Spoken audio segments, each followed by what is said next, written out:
পৃথিবীতে অনেকগুলো অঞ্চলে, শুধু আফ্রিকার বাইরে আমরা এশিয়া, ইউরোপেও দায়িত্ব পালন করেছি।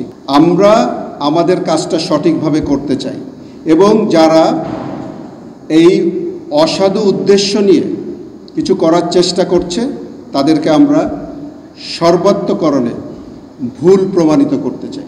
এরকম একপেশে উদ্দেশ্যমূলক একটা প্রতিবেদনে আমরা তীব্র প্রতিবাদ জানিয়েছি। জাতিসংঘ পরিমণ্ডলে আমাদের যে দায়িত্ব যেভাবে পালন করে এসেছি সেভাবে করে এই সমস্ত ষড়যন্ত্রের সঠিক জবাব দিতে পারবো ইনশাআল্লাহ। বর্তমানে যে পিসকিপিং অপারেশন সারা বিশ্বে আপনারা দেখছেন, সেটা কিন্তু আগের তুলনায় অনেক বেশি চ্যালেঞ্জিং হয়ে গেছে। এমন একটা চ্যালেঞ্জ একা একা মোকাবেলা করা সম্ভব নয়। সবাই আমরা সম্মিলিতভাবেই করলে এটা ভালো ফল লাভ করব। একে অন্যর কাছ থেকে জানা শেখার উদ্দেশ্য নিয়ে আমরা এখানে সমবেত হয়েছি।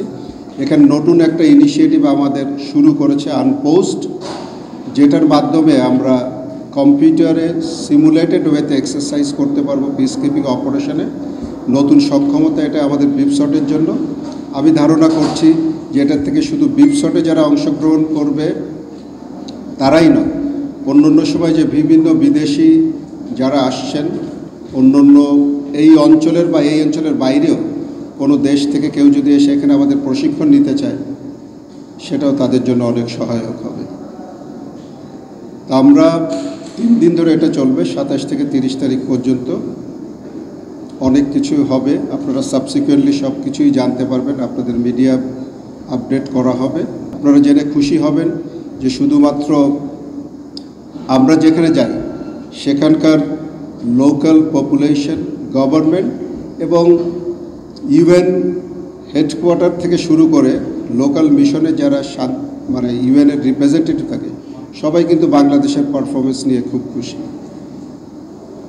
আমরা সর্বোচ্চ পেশাদারিত্ব, ইমপার্শিয়ালিটি কোনো দিকে পক্ষপাতিত্ব না করে সততার সাথে এবং খুব মানবিকভাবে দায়িত্ব পালন করার জন্য বাংলাদেশের কিন্তু খুব সুনাম আছে।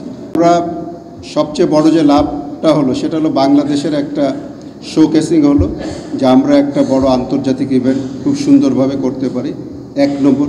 2 নম্বর, এখানে অনেক দেশ থেকে এসেছে, তো তাদের যে ভালো জিনিসটা আছে, বেস্ট প্র্যাকটিস, তারা শেয়ার করবে।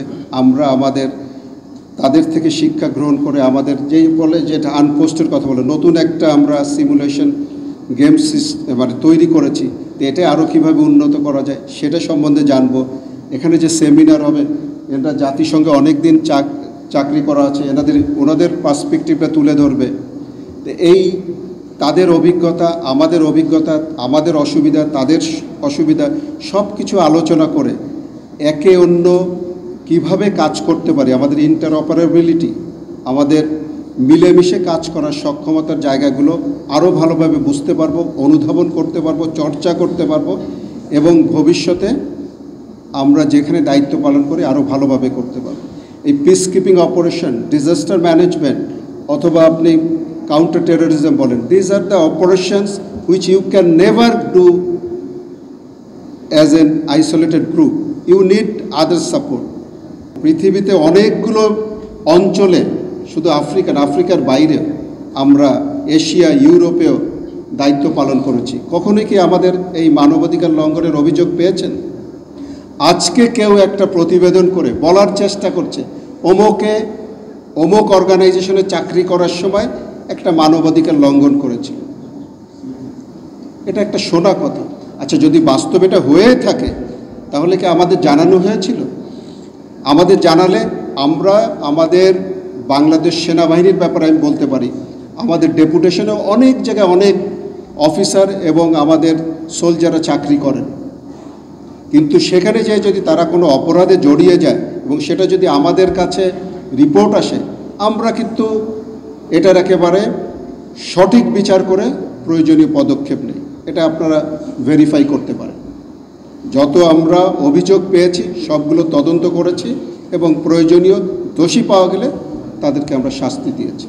আমরা আমাদের কাজটা সঠিকভাবে করতে চাই এবং যারা এই অসাধু উদ্দেশ্য নিয়ে কিছু করার চেষ্টা করছে তাদেরকে আমরা সর্বাত্মকরণে ভুল প্রমাণিত করতে চাই।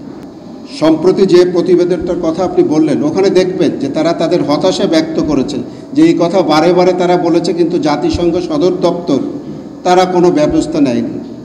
জাতিসংঘ সদর দপ্তর ব্যবস্থা তো তখনই নেবে যখন আমাদের বিরুদ্ধে দোষ পাবে। এরকম এক পেশে উদ্দেশ্যমূলক একটা প্রতিবেদনে আমরা তীব্র প্রতিবাদ জানিয়েছি সেনা সদর, আপনারা দেখেছেন সেটা। আশা করছি ইনশাল্লাহ আমরা আমাদের দেশপ্রেম, পেশাদারিত্ব এবং সর্বোপরি জাতিসংঘ পরিমণ্ডলে আমাদের যে দায়িত্ব যেভাবে পালন করে এসেছি সেভাবে করে এই সমস্ত ষড়যন্ত্রের সঠিক জবাব দিতে পারবো ইনশাল্লাহ।